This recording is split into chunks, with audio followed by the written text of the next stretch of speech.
Throughout human history, cruelty and brutality towards our fellow man has been a constant, no matter the age or era. Throughout the 20th century, predominantly, such brutality was carried out by tyrannical regimes such as the Soviet Union, the Nazi Party, the Japanese Empire, as well as countries who were involved in colonialism. Punishments for prisoners of war as well as dissidents were particularly brutal, sometimes to spread fear among the general population and as a warning to stay in line. Sometimes such savagery was carried out in the name of science. Take Unit 731 for example. Unit 731 was a covert biological and chemical warfare research unit of the Imperial Japanese Army that engaged in brutal and cruel human experimentation, usually on prisoners of war and political dissidents. Some of the experiments carried out will make your skin crawl and are pure nightmare fuel, though that is a video for a different day.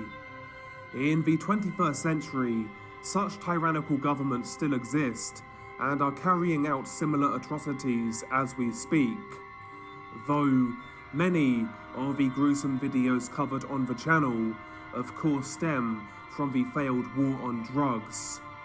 Various drug cartels throughout Mexico, such as CJNG, Los Zetas, and many others, are no strangers to committing atrocious acts of violence. Of course, such criminal organizations will use violence to take over and control certain territories that contain important drug corridors leading into the USA. However, the violence is also used as a form of psychological warfare. The more graphic the murder, the more fear this will install in rivals and the general population. This is one of the main reasons why so many cartel executions are recorded and subsequently uploaded online.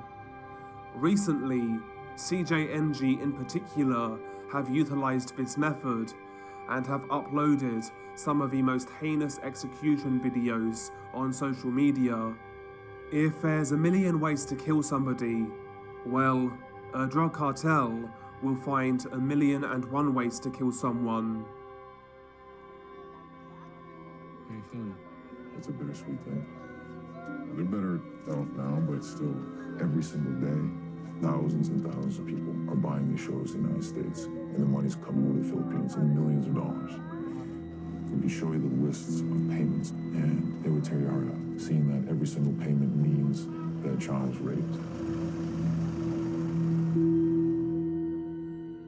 The global production of child pornography has become a multi-billion-dollar industry, and the number of images and videos being distributed online is skyrocketing.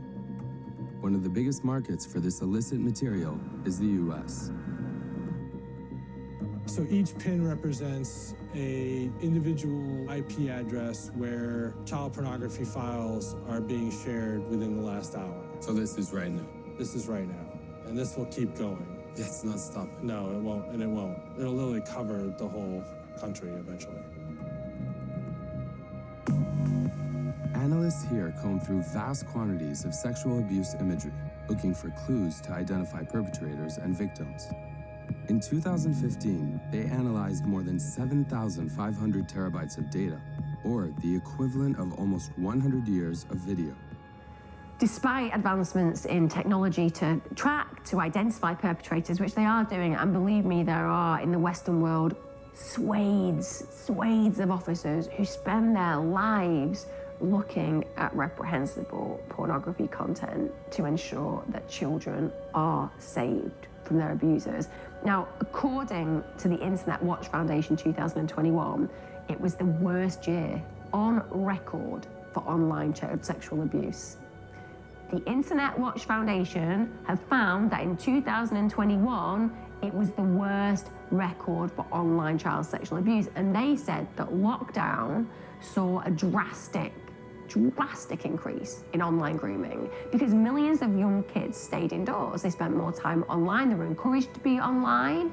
So therefore, they were speaking to people online and inhabiting a world that they didn't used to inhabit 24/7. And that gave predators loads of access to children that weren't schooled in these areas. And they didn't have an understanding that these dangerous perpetrators are out there.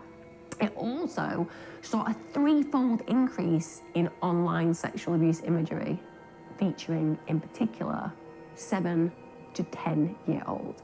A 3-fold increase.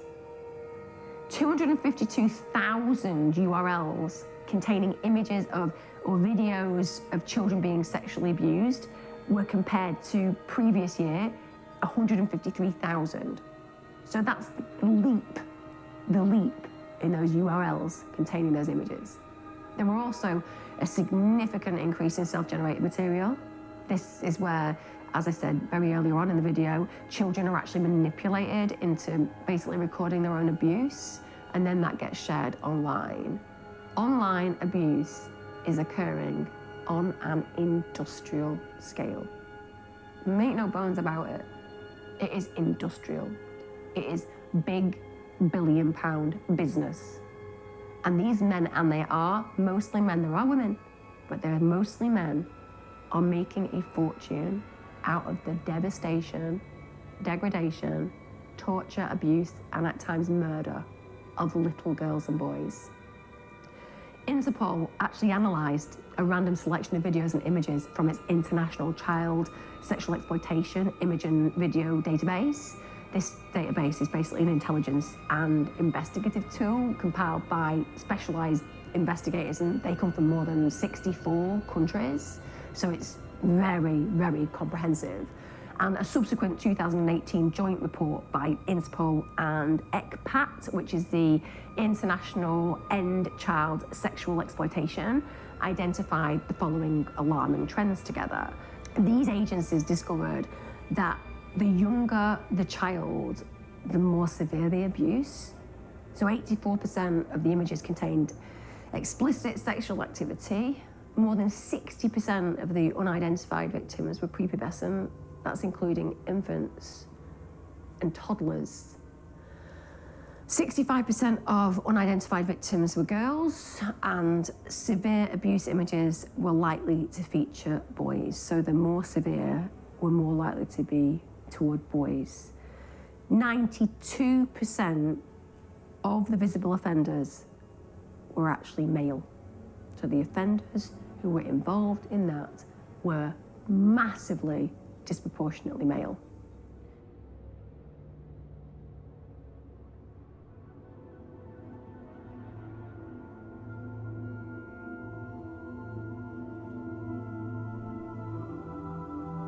Девушки живут на вокзале, это ведет к проституции.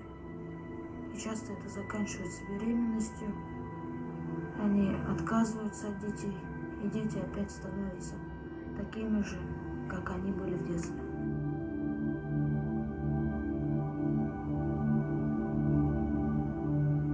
Девчонки, если у них денег нет, они просто продаются мужикам, там, ходят с ними, зарабатывают деньги. Там их кормят, поят.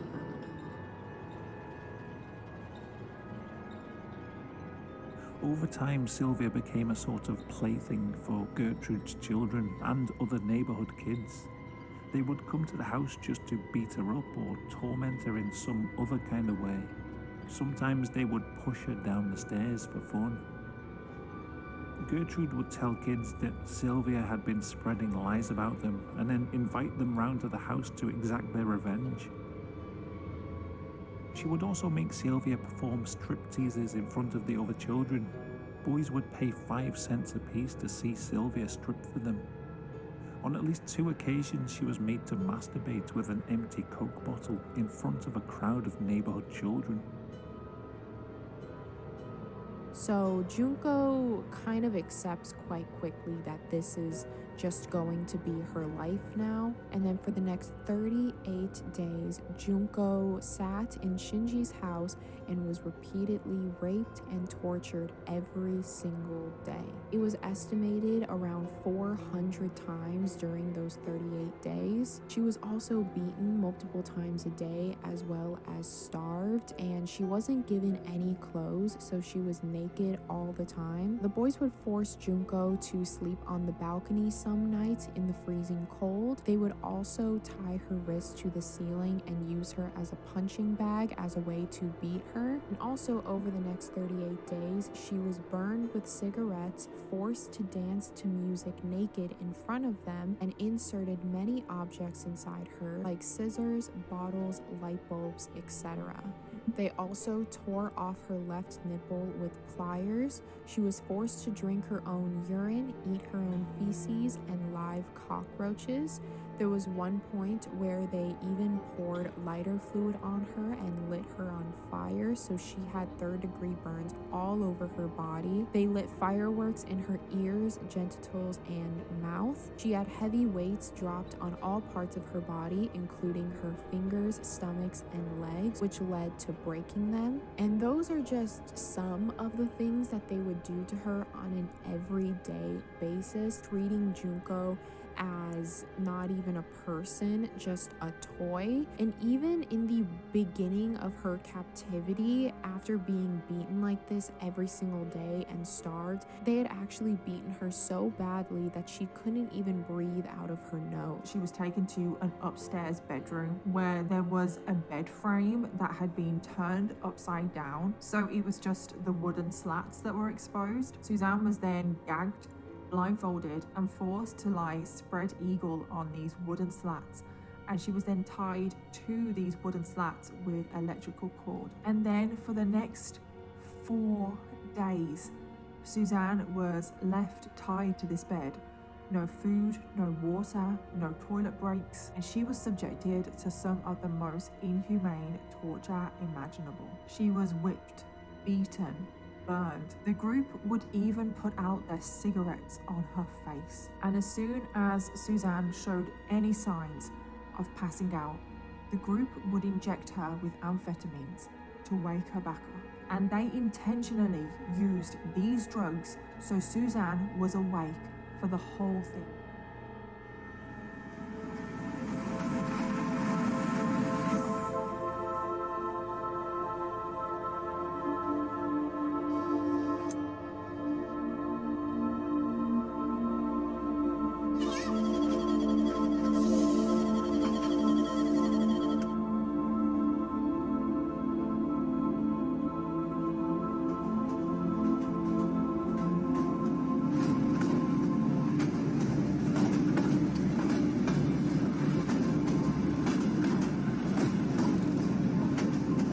Завтра мы ничего не знаем.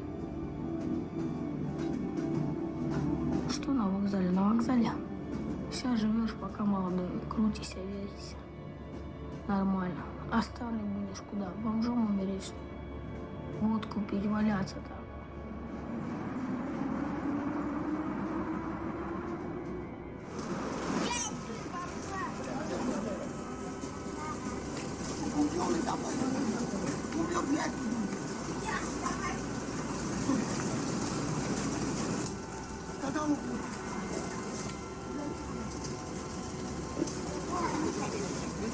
Душа не воняет плохо. Никому не нравится. Ты замолчи, блин! Пока не стало как-нибудь. Пару раз бутылкой обчели. С башки кровь брызгала. Одежду сняли. Ботиночки, носочки.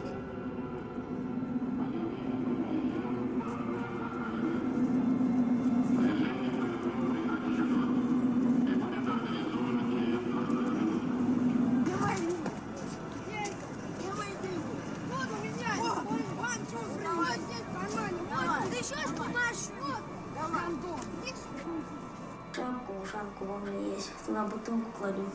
Петарды несколько штук. И рвал нагло. Прям взрывается. Лысина остается на голове.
15 лет. Я живу в Москве на Ленинградском вокзале. А меня выгнали из дома. Мачеха. Меня зовут Рома. Мне 12 лет. Я бежала из дома из-за того, что меня родители били и самогонку пьют. Но не знаю, чтобы самогонку не пили. Ну, пили на праздники, но не так каждый день. Мне когда отчим бил, я его 2 раза ножом пырнул в живот, когда он пьяный был. Когда мне было 2 года, отец не признавал меня сыном своим. Тогда меня отправили в дом ребенка. Получается, по правде, я ни мать, ни отца не видел. Он тогда приехал на машине к нам, к маме. Дал ей денег. Я спросил сначала, кто это. Я сначала не говорила, а потом отвела меня в сторонку, сказала. Я ему крикнул: папа. Он нет ответа. Я тебя не знаю, ты не мой сын.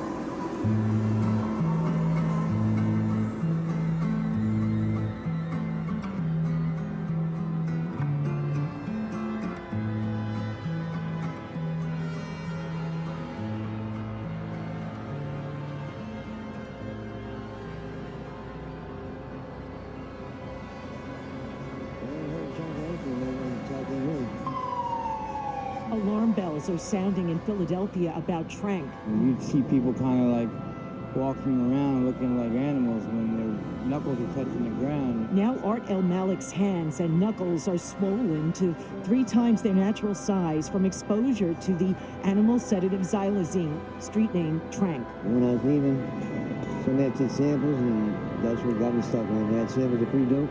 The xylazine now mixed into 90% of Philadelphia's fentanyl and heroin supply, drugs that drive fatal overdoses. Adding a horse tranquilizer, something more sedating, makes it feel like it lasts longer. But now fentanyl addicts newly addicted to xylazine, seen nodding out and falling over along Philadelphia's notorious Kensington Avenue, are also developing dangerous sores on their bodies. Next thing you know, you wake up with these big-ass holes all over you, these sores in your legs and wherever. They just pop out anyways. Have the doctors told you that you could lose your leg? Yes. And that's not enough to get you to stop? Trying. It's a lot easier said than done. Art El Malik knows infection could precede amputation. Yeah, I mean, there's a possibility. Yeah, there's a possibility. A lot of my friends have lost their limbs already. Withdrawal symptoms associated with trank can be brutal. I tried like cold turkey, man. I had a seizure and everything. You had problems on your legs? I did, man. I had like a hole in my shin, and I could literally put 2 fingers in there. We noticed one young man in a wheelchair missing his left foot. A federal law enforcement source told Pix 11 News vials of xylazine have already been found in New York City's stash houses that produce drugs, and it's spreading to other states. Last I heard, it's probably at least 36 or so. It's spreading pretty rapidly. Even though the animal tranquilizer xylazine is causing some people to lose their limbs here in Philadelphia, it is not listed as a controlled substance in the United States. The Drug Enforcement Administration does not regulate it. A non-regulated supply, there's going to be anything and everything. How can I help you? Prevention Point Philadelphia has nurses helping with wound care, nutrition, and clean needle supplies. But the drug dealers abound on Kensington Avenue. Ralph Dixon, a lifelong Philadelphia resident, told us he's never seen anything like what's happened with trank. They got no place for these people. That stuff is like eating this stiff flesh away. It was probably too potent for a human being to be taken in here. The drug dealers, why they cutting. In the past 30 years, the city's kind of lower rungs, the street kids have sought refuge from the right-wing death squads, which fairly regularly patrol the city above. In the late 80s, kind of the height of the epidemic of street kids here, small business owners and kind of the wealthy elite started raising death squads to help rid their property of what they thought as disposables, a process which they kind of cheerfully called social cleansing. One of the only people in Colombia to help the sewer children, Dr. Jaime Jaramillo, has pulled thousands of kids out of the pipes. But at the same time, a lot of them still remain. We asked Dr. Jaramillo to take us down here and show us how the kids live in some cases and what's in store for the refugees on their way in. This is the same tube that 15 years ago our friend Alberto lived in. We're gonna go sit down and talk with Alberto about having lived in the sewers and about how he's been since. God, not having light down there, just the prospect of that just makes me shudder.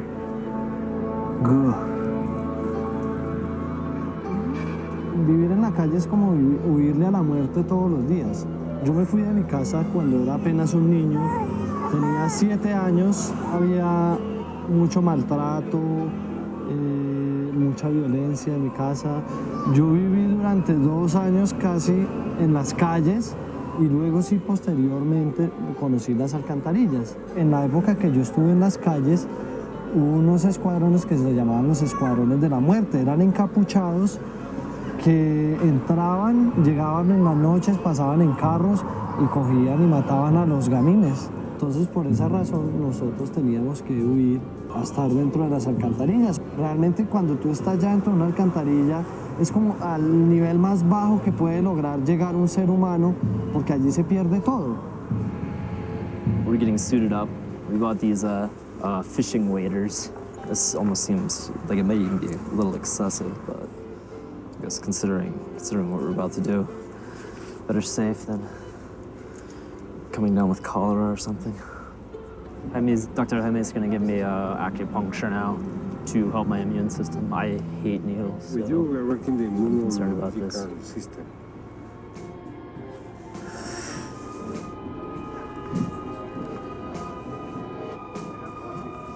Oh, it's treacherous even getting down here. Can you see the rat? Yeah, I just saw that rat scurry up there. So this is it. This is bottom of the barrel as far as Western civilization goes. The cave would almost be a step up. It wouldn't be filled with shit. You wouldn't be worried about swimming in filth. It's appalling. This is the place that they stay. Okay. They sit here. This is the house. At the TV. So this is. There's all these burnt up bottles used as pipes. This is all their stuff. This is where they smoke basuco. This is the crack cocaine. Okay, I keep going further in. You can see all the fucking gnats and flies. At this point, I'm pretty fucking scared. This is This is like the starter seeds. The starter meats, but it's shit. You can get a fresh waft of the smell. It's like shit stalactites, shit sickles.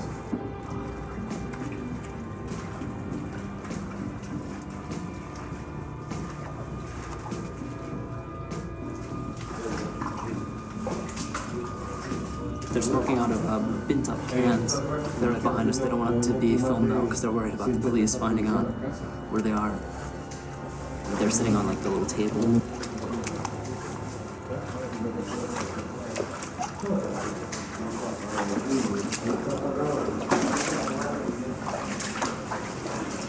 Mira, te presento 3 amigos míos acá. ¿Listo? We caught them right when they were about to smoke up. So they're all a little jumpy and didn't want to, obviously didn't want to be filmed. They didn't want to, because they're afraid that if this gets out and the police will know where they are and they'll come and they'll beat the shit out of them.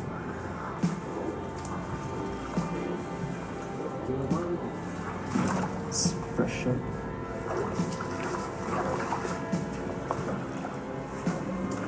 This is the manhole. There's the manhole. See, like the Ninja Turtles. Ninja Turtles had a nicer setup than this. It's all his stuff. He just stays here. Oh, okay. That's his little drug kit. That's where he sleeps. This is the bed. This is what? Is it? No, it's moist. So how long have you been coming into the sewers? You told us yesterday you got started helping kids in the 70s. I started in 1973.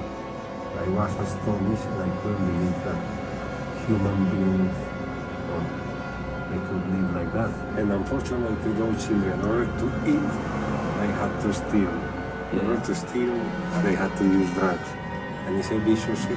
They are afraid all the time because very easy could be the police or the death squads. The risk is always you could get killed by anybody. What was that? Is that silent?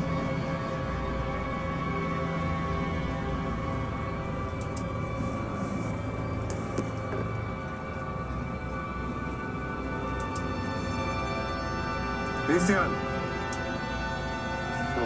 Here. Well, we should go though.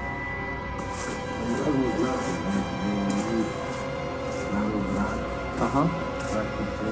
Yeah. And their survival depends on how high they keep their head above the human waist. Como empieza medio llovizna y eso, empiezan a salir harta agua, la corriente ya lo que sea. Se disfruta, se goza uno consumiéndose un pipazo, un pistón. Pero cuando llega la ansiedad y no hay con qué comprarla, es cuando se cometen los errores. Se le quita al vecino, a la mamá, no importa nada, ni nadie importa. Solo importa conseguirla como sea. Pero realmente sería solo que viera mi cuerpo como está cicatrizado por causa de la droga, más que todo el bazuco. 5 tipos. 11 puñaladas me dieron, cuchillo. Me vieron echando un pipazo en la calle. Se enamoraron y me dieron duro, durísimo. Por lo menos yo lo hago. Lo que es en el parque, en el piso, en la calle. Puede pasar cualquiera y matarlo a uno. Cuando hacen limpieza y toda la cuestión. En cambio aquí, pues tienen que meterse. Y sí que para meterse siempre da como cosita. Hace como 6 meses se metieron los paramilitares y quemaron a una muchacha. La rociaron de gasolina. Vinieron y la sacaron ahí prendida. Terrible. All the canals, they're all connected, right? You never know that they are watching you, but they are watching you all the time. Like we're almost on the edge of the suburbs. We're just on like kind of highway right now. There's some apartment buildings right there and a couple gas stations, but that's basically it. Where exactly this canal runs? On the floor, however you want to metaphor it, but the retard ain't going to do it right. And there's going to be a mess made. And that's the dilemma of the true atheist, is accepting the fact that he's part of a big waste engine. An engine that has 99 times more friction than function. Crude forces in control of precious commodities. That's the real game. So all these little happy-pappy, sing-songy, pink balloon chasing, life is fun, atheists are basically not atheists. They obviously think they're accomplishing something as being part of something's finger painting.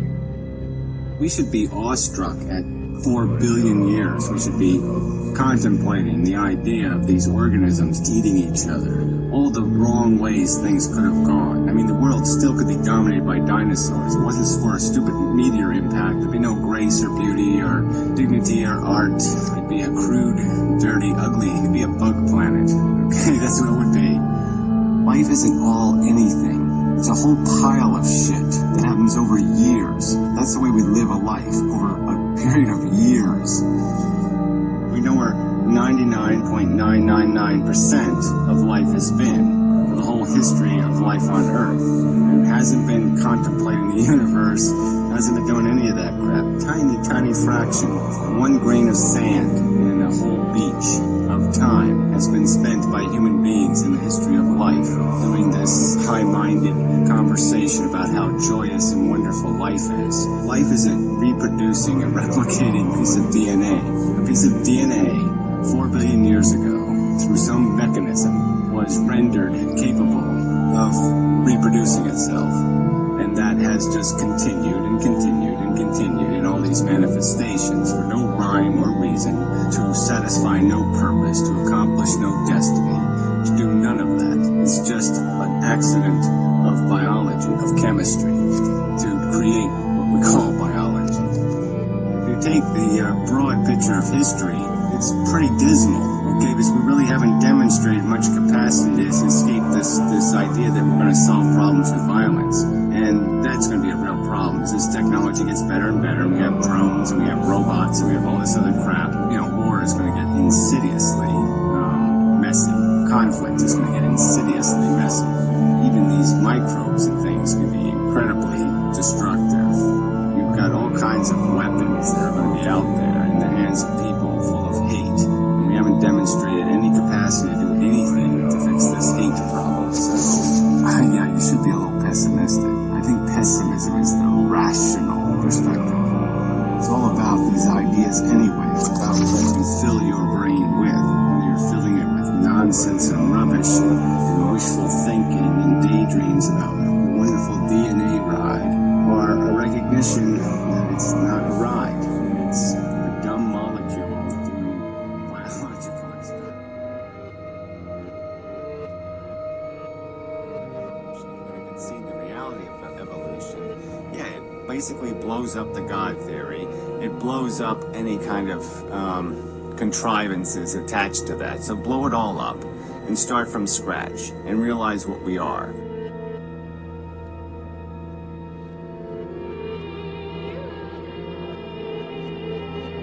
We're chemical machines, okay, that have been built over 4 billion years, and we've been tested in what can be called, quite accurately, a gladiator war, where the machines went into the battle, and if you won, your DNA replicated, and that's all it was a war. And as time evolved, that war became more complex. As the organisms evolve, they get more and more elaborate tools. So we have all these elaborate individual tools. And then it became gang warfare, essentially. Then you become gangs of lions or gangs of this and tribes of that. And then the tribe's genetics essentially starts evolving.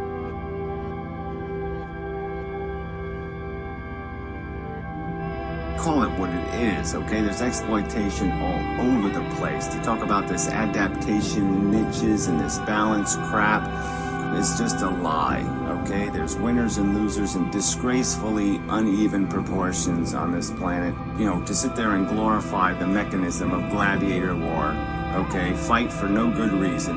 Kill 10 of your kind, or maybe 500 of the other sentient creatures, you know, fry them up in your pots and cook them.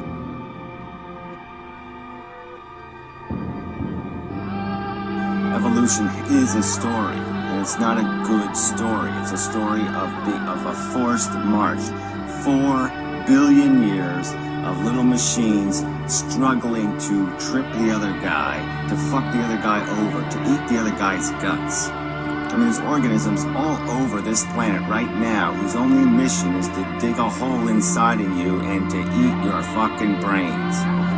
I mean, don't talk to me about how balanced and brilliant and purposeful and niche-y all that crap is. That's not a legitimate niche. There obviously isn't any sensible, rational, logical reason to perpetuate gladiator war. There's no way you can make this, the naked truth of evolution into a good story. It's a negative story, decidedly negative. The function is survival by any mechanism, any means possible.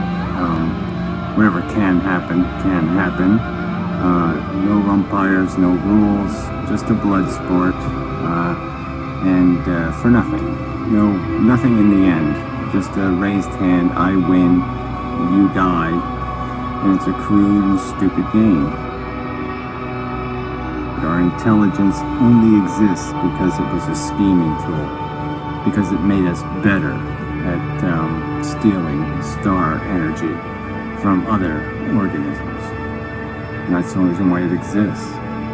And it still remains its only function is to be used as a scheming tool to derive gratification or satisfaction of our selfish individual desires. And most of the human race is completely still owned by that nonsense. They still are more obedient to the notions of nepotism, family superiority, nationalism, racism, than they are devoted to any high-minded ideal of civilization, of decency or justice or fairness.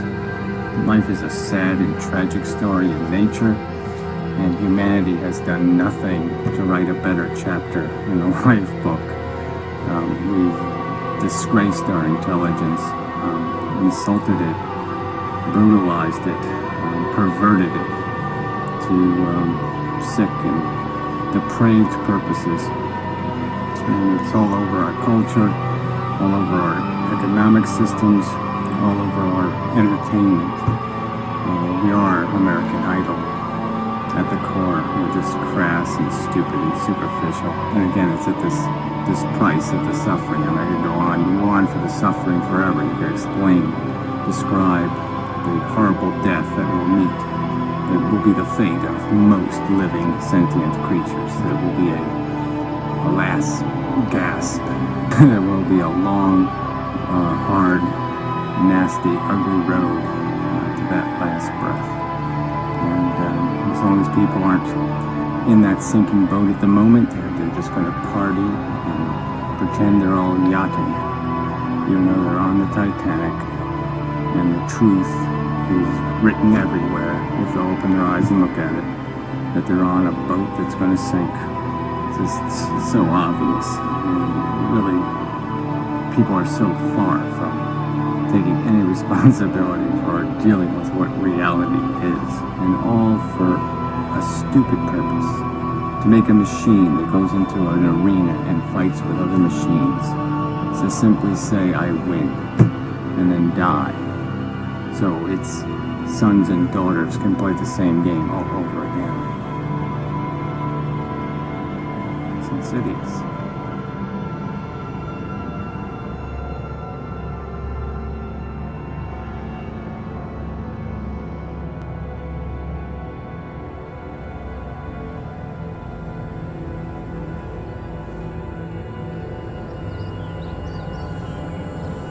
Is that why your nickname was General Butt Naked? Yes, because I was naked, because I fought naked. A lot of people would drink or do drugs before fighting? Yeah, most of my boys.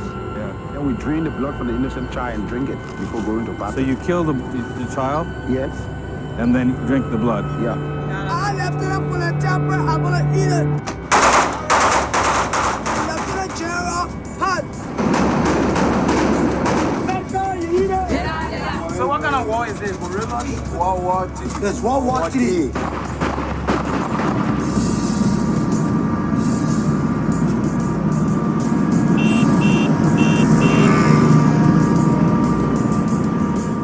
We here at Vice have been fascinated by Liberia for a long time.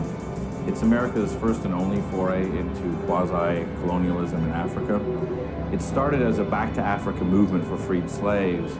And in fact, the Constitution was written in Washington, and Monrovia, the capital city of Liberia, is actually named after President Monroe, and it became a state in the 1840s. So the freed slaves go back to Africa and promptly enslave the native Africans based on the plantation method they had learned in the US, which lasts for about 140 years until Samuel K. Doe, the first native African-born Liberian, was elected.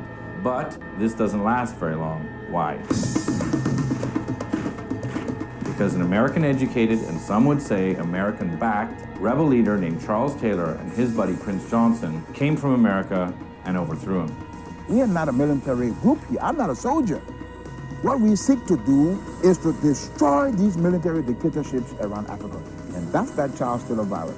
If the civilians can throw out the army, wow, we are in trouble. Well, I love it. We will fight to the last man. I will get weapons from wherever I have to get it. If the Pentagon's got some, please give me some. Despite reports that the government wants talks with the rebels, the violence goes on. The government and people of this country assure you that the armed forces will protect them and that the rebel will soon be eliminated. Rebel forces stormed into the center of the capital today. They are now less than a mile from the executive mansion where President Samuel Doe has barricaded himself with about 500 soldiers. In fact, Prince Johnson, who got to Doe before his buddy Charles, ended up torturing him, cutting him up, and is rumored to have eaten him while filming the whole thing.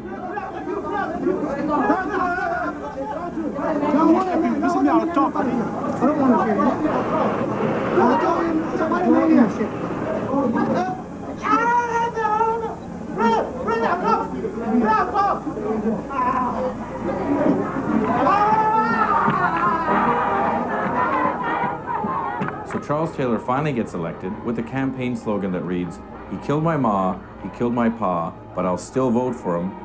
And it works. He gets elected. But he's so corrupt that soon after, there's a bunch of warlords fighting for control over Liberia, the country devolves into civil war, and things go from bad to severely fucked up. I know somebody who want to kill me. If I grab you, I will kill you. Wrong. But this is like a civil war on steroids. It's a post-apocalyptic Armageddon with child soldiers smoking heroin, cross-dressing cannibals, systematic rape. It's total hell on earth. We love the music. There's some music. They call it the sound of death. Yeah, but it's a sound of music to us. Liberia's been in the news a lot lately because Charles Taylor is on trial at The Hague for war crimes. But we wanted to know what happened to all the other warlords. So we contacted a Canadian journalist who lives in Liberia named Miles Esty, who's kind of a Kurtz-like character, tall, skinny skeleton guy, who's had malaria more times than he's had hot dinners. And he said he could get us access to all these ex-warlords. So we said, great. We got on a plane and we flew to Liberia.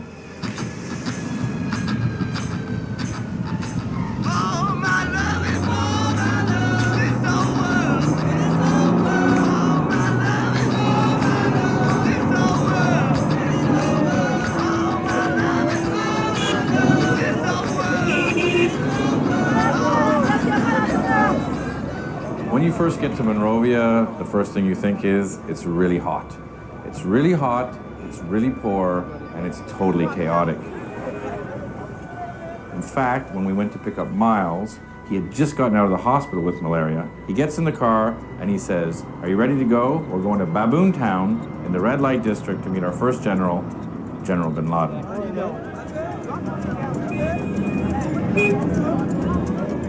So as we drove to Baboon Town, we asked Miles what's up with the name General bin Laden. And he said, well, a lot of the generals took different names because they didn't want to be identified after the various wars.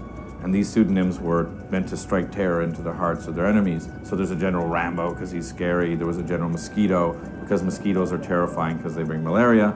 The general that fought General Mosquito was named General Mosquito Spray. And of course, there's General bin Laden. In fact, there's two General bin Ladens. Our General bin Laden, we found out en route, had just been put in jail. Now, he didn't know why, but he suspected because the authorities found out that we were coming with cameras to shoot him. And they say they're not going to let him out, but we can interview him in the jail and we can interview the commander. Let's do that. Let's go there. Can we go there now? Yeah. Let's go now. It's a big deal, dude. So the minute we arrive in Baboon Town, our car is surrounded by a bunch of sketchy dudes. So when Miles came back and said we could interview bin Laden in the police station, I was like, yeah, let's get out of here and get in there really quick.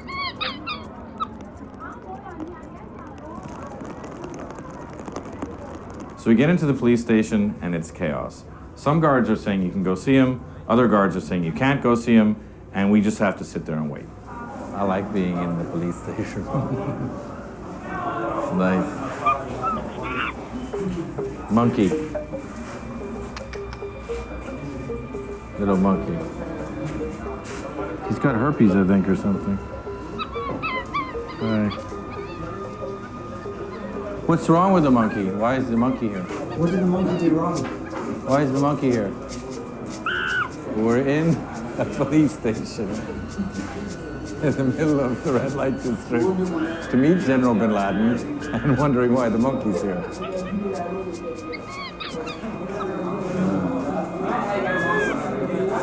eventually, after sitting there for a while, we realized, oh, we've got to grease some palms. So we gave them some money, and bang, we were back into the jail, and we could talk to Bin Laden. Hey, Bin Laden. Yeah. How are you? My friend Shane. Shane. I'm Bempsey, yeah. Nice to meet you. We're gonna try to get you out of here now, and then we can go back. We can go back and establish the program. Very nice. Okay. That will be fun. All right. We're gonna do it right now. Now. Okay. God bless you. To get him out, what do we have to do? You know what you did? Yeah, I know what he did. Just we're talking about to get him out. What do we have to do? Yeah, when you pay that money, or you to who?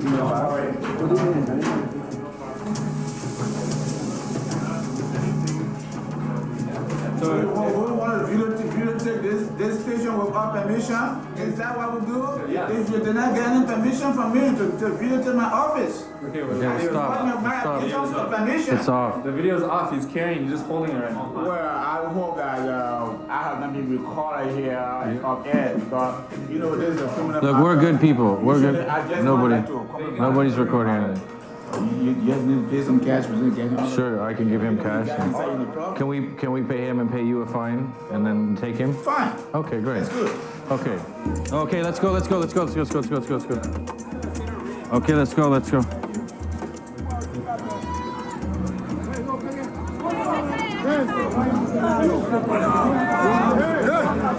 We went in there. I don't know, we're being followed by the police right now. Yeah, we might have to change tapes or do something because what we do is we shoot cards, and if they come, we can give them the tape. There's nothing on the tape. You can have a blank tape in there? Yeah, we do right now. We should just get out of here. No, now go to the warehouse. I go to my warehouse. Don't worry. All they're picking there. No, I'm going to take my tip. Yeah. Everyone, our boss man. Okay. Don't worry on that. Photograph what you want to do here. This is my compound. You are free. No police come here to do anything. You a man is step on nobody else, yeah? Our trip is getting progressively heavier. We will go on top of the building. Yeah, that'll be good. We go on top of the building. Okay. I'm kind of a little bit worried that the police are gonna come get us right now. I gave them a fake name and fake number. It's one of my law. Mr. National Security, right? Okay, nice to meet you. Nice to meet you. I want you to see for yourself. Okay. We're happy that you both are here. Thank you. Thank you. So after we got Bin Laden out of jail, he was very excited to get us up to his rooftop and tell us his story. And according to him, the ex-generals, who are now the community leaders, are the only ones doing anything to help the people.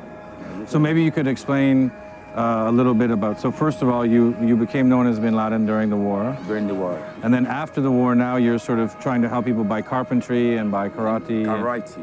After the war, I see some friends going astray.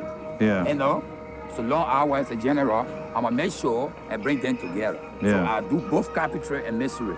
Yeah. And I got men that are in my workshop, we do carpentry work, and I got the field, we do martial art. Yeah. Yeah. Do you get any money here?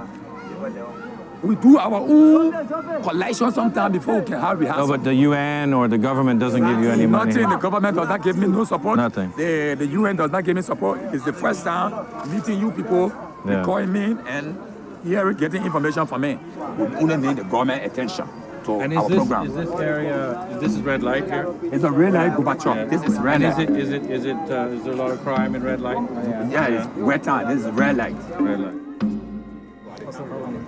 Now it seems like everyone hanging around knows how we got him out and for how much, and that has gotten around. And it's a hot topic of conversation. I don't think Shane knows that, so he's nice and calm on the screen. But keeping the stress level a bit higher than usual.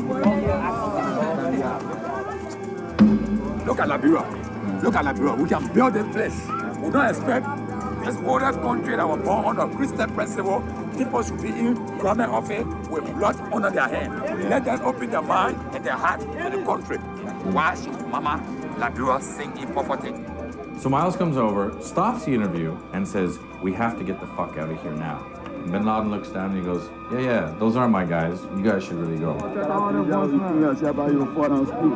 Bin Laden gave us an escort, and a couple of his guys got us through the crowd to the car, and we got the fuck out of there.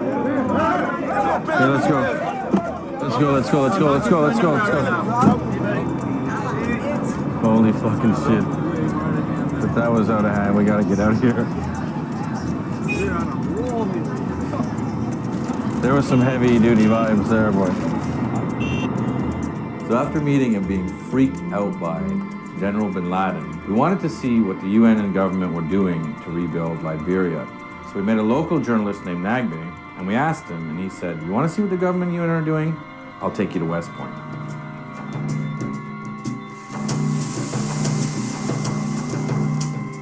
So West Point is the worst slum in Liberia, which makes it one of the worst slums in West Africa, which makes it one of the worst slums in the world. And when you first get there, the first thing you want to do is get the hell out. It's open sewers everywhere, shit, piss, garbage, everything mixed in, and the stench is overpowering. Yeah, this is West Point. People live here like this for years, man. It's more or less a microcosm of the city. Virtually all the major tribes living in Liberia live in the West Point. Now, West Point happens to be one of the most devastated part of the world because the people here don't have toilets, and because they have no toilets, they use the beach.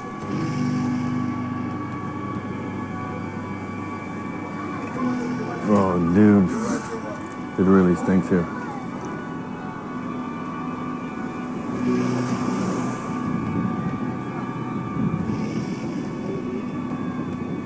They're not taking care of the community, you know. But I mean, one of the first basic rules is don't shit where you eat. That's it. That's but the number one rule. Yeah, but the people are following that rule, obviously.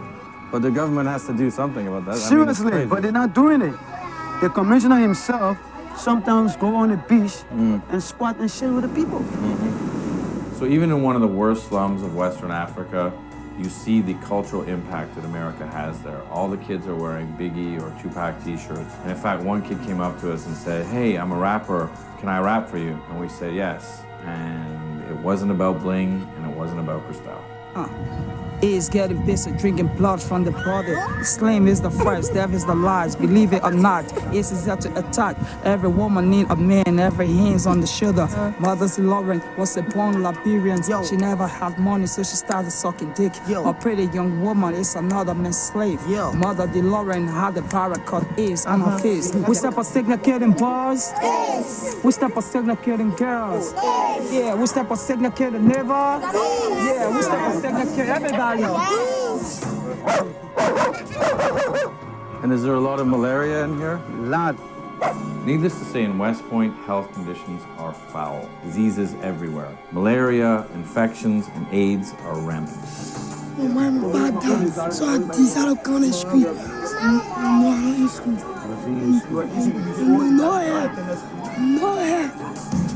These electronic shops. Yeah.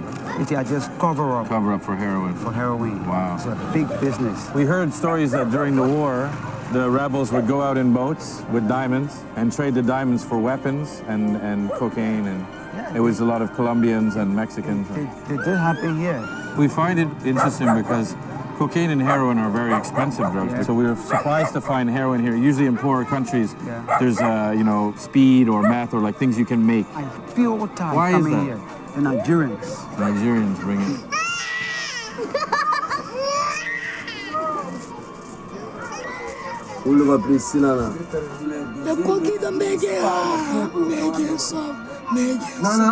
No, smoking here. What happened? We smoke two type of market. We smoke heroin, we smoke coke. I don't want to smoke to be vigilant.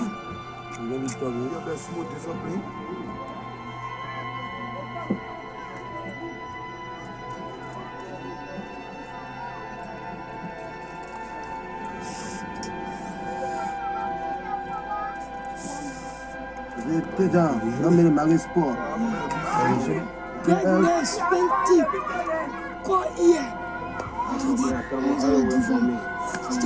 Terrifié ou même?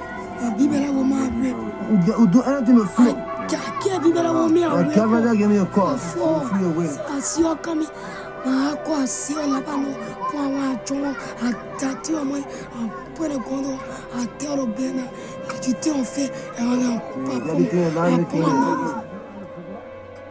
Now, how our plus that we see today is hard. We call it one nothing. It is nothing.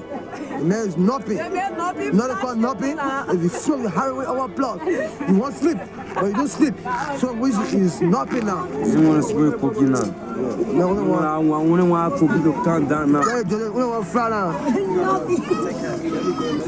Look, you remember that? Behind these areas are small shops that are used as brothels. And you can pay between $50 to $75 to $100. Liberian dollars? Liberian dollars. So how much is that? Less than $1. So because of the poverty, a lot of women have to become prostitutes. Yes. Or we like to use the term sex worker. Sex worker. We can go this way. I have no money. I just sell straight to get money. Almost such a way to feed him. If 1 or 2 we're gonna part die in the war. $50, $30, $20 the fuck just to eat something. I'm a homosexual way. I can say I can eat raka insect. I can eat mango. I know cast more. Well, we can take the corner. We'll show you the brothel we're going to go to tonight. Yeah. But we're not going to do anything we'll extra. You can just pass through, all right? No small talk inside. So now we're in a brothel. We're gonna come back tonight. It's not open right now. Condoms here. We got some stains here, some stains blood here. and shit. Not very clean. Towel used for wiping. This is pretty good. How do we get out of here? Look this way.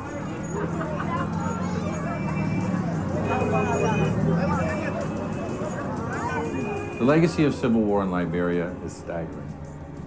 It's the 4th poorest country in the world. 50% of the country is illiterate. 70% of the female population has been raped. 80% of the population is unemployed. And a large percentage of the population has eaten human flesh. It is a real meat. Every taste you like to eat it every day. You want to see some peace? It happens a whole lot. Even in Liberia now, and whenever you see there are bodies found somewhere, or maybe drowned in the river, genital parts are taken off. Some legend have it that the female genital is preparing a way where the man can put it in his wallet and carry it around and use it as a source of power, you know. And some people believe that when they do these things, they have power over their colleagues, you know. Now, one of the warlords responsible for these atrocities, who fought in all 3 civil wars, is a guy named General Rambo. We picked up at a market, and he said, I'll talk to you if you take me to the old headquarters of the rebel factions outside of town. That's Billy. When did the hotel stop working? 1990, yeah. Because when of the war war. Came. Yeah. And at that time, I was in the army as an AFS soldier, master sergeant. Oh, those days, the place was so beautiful, so nice. Our country. Country destroyed beyond all reasonable doubt. There is not easy way to fix it. Everybody's trying to run. Bodies were laying all over the city. So overnight, they go and do their butchery, boil and cook. They have some of the human parts in the waiter they carry around and sell. Yes, it happens. Many people were not normal because the rebel leaders those times used to send drugs. The cocaine, the bubbles, the 2G, the marijuana and all of that. So they do things wrong because of the drugs that they take. So you were one of the ones that came in to take out Taylor? Yes. And then at one point, the American government came to try to get you to go to Iraq. Yes, the people sent people here because, you know, Liberia, let's say back days we used to call small America. Yeah. And all our training that we took is on America. Yeah. Strictly America. America. So we know ourselves as a reserve soldier of America. So then there, America have problem. We're supposed to be second in motion to help. Yeah. And so when there was Iraq, it was like, okay, let's go, we can help. Fine. Yeah, so what happened? The government denied us from going. The government wouldn't let you go? Yeah, they disbarred our whole process. Do you think it's a problem that you have all these ex-combatants who grew up fighting, you fought in 3 wars, yeah. They have no money, they have no job, and isn't that a problem? It's a big problem, because where you have mostly the youth that had the muscles that can cause trouble anytime, yeah, are not certified, then that means bad things happen. Yeah. But things are not okay. Anything can happen, anything can blow over anytime. The problem here, we don't come out to talk too much. Showcase that bad things are in the land. So therefore, the country should be free all around. Yeah. So I will go to every hole to do session. We went in this low-fat jungle for 1 month.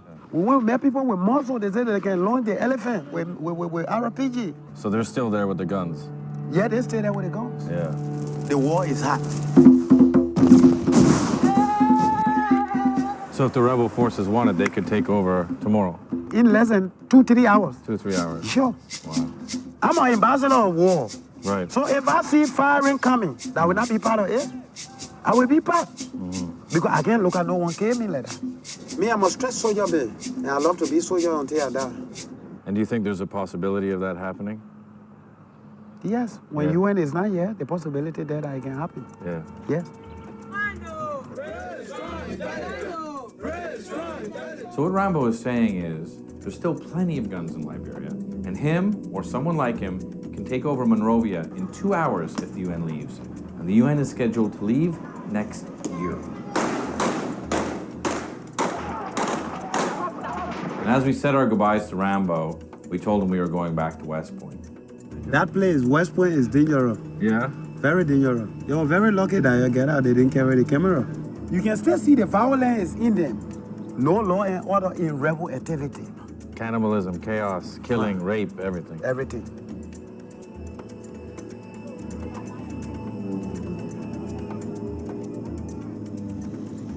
A few years ago, we did an article in Vice magazine called General Butt Naked versus the Tupac Army about a particularly fierce Liberian warlord called Butt Naked who fought naked, his child soldiers fought naked, and they were cannibals. So we asked Rambo if he knew him by chance, and he said, in fact, we're from the same tribe, I know him well. And he promised to set up an interview while we did our follow-up in the brothels of West Point.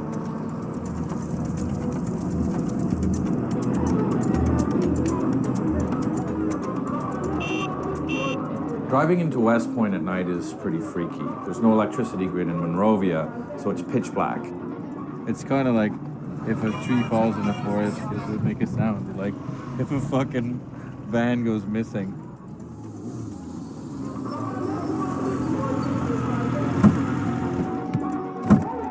Hit it on the wall, hit it on the wall. So it's the craziest, fucking scariest drive ever. Down here we got a little bit lost in the port, and you couldn't see anything. There's no electricity, and then you just see like people wandering around, fucking shit, piss, fucking yelling at us. Ah, we want money, we want money. Now there's no lights in here. We're gonna go in here. This is the brothel. We're gonna see what's going on. Hello. How are you? A lot of dudes are coming in now. It's crazy. I don't know where we're going. Straight. Wow. That room looks. This is the exemplification of hell, really. Well, I don't know what happens in here, but I don't want to know. Wow. What the fuck goes on in here, dude? Wow, wow, wow, wow, wow. Well, we were here a little bit earlier. There was used condoms and blood-stained sheets, and now they sort of done it up. So we're going to interview some of the girls, see what they have to say. We have a code for when something's freaky. We go, it's nar nar. Nar nar. One of the things we had heard since we arrived in Liberia was about the alleged sexual misconduct by the UN staff. So we asked the girls at the brothel about it.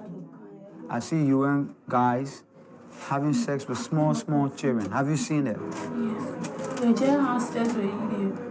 Throw you off for the area they beating from. I received some beating and all for them. No support, nothing. No suffering. No job, nothing. I live here.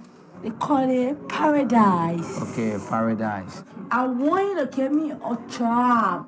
Yeah. For myself. What sort of work do you do in West Point now? I'm a beautician. Okay. I came from a cosmetology school. All right. From Town. Okay. Which is on a CAP. All right. Training assistant program. Okay. I want to tell him that I got my certificate. All right. I got everything for myself. Okay. But I will never go further till he gave me what I want. Okay. Now. All right. We will talk about this. Listen to me. Listen to me. Sit down and listen. That's my eyeball. Listen. I will tell my whole life story. Me, I'm an orphanage child. I get no far, I get no man. My fish are there. My fish are there. You never come out. My fish are there.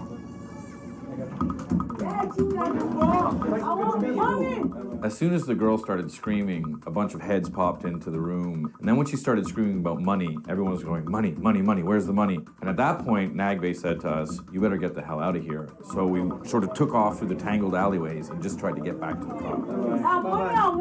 We're getting the fuck out of here right now. And when we got to the car, our driver, who was also supposed to be our security, was so freaked out that he peeled out, nearly hit a group of people that had surrounded the car. And if you hit a group of people down deep in West Point, that was it. It was a death sentence. They would have tore us apart. That was very fucking heavy. Dude. It's like, whenever I get into weird situations, I just try to envisage myself explaining it to my dad. So Dad, just to recap, worst slum in history, heroin, hookers, white, fat men. He'd probably say, you're a stupid little fucker, you deserve to die. And to make things even freakier, as we're pulling out of West Point, Rambo texts Miles and says, not only does Butt Naked want to do the interview, but that he's waiting at our hotel for us. Yeah, now we're going back to Sanity to hang out with an ex-cannibal, multi-murderer, who's now staying in our hotel and decided not to leave. Because they were there, he wants to hang out. Meanwhile, he knows I have tons of money, and he's on the run because people want to kill him. Should I just leave my door open, General? Do you want to come in?